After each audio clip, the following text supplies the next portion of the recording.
కాలం గాయాలు మానుస్తుందో లేదో తెలియదు కానీ నిజాలను అబద్ధాలుగా అబద్ధాలు నిజాలుగా చేసేస్తున్నది. ఇప్పుడు వాస్తవంగా మనకి ఇండియన్ ఎయిర్లైన్స్ ఏది జవహర్లాల్ నెహ్రూ పెట్టారా?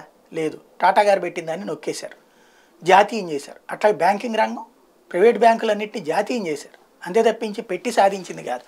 ఇప్పుడు అదే టైంలో హిందుస్థాన్ ఏరోనాటికల్ లిమిటెడ్ 1940 డిసెంబర్ 23 పెట్టారు.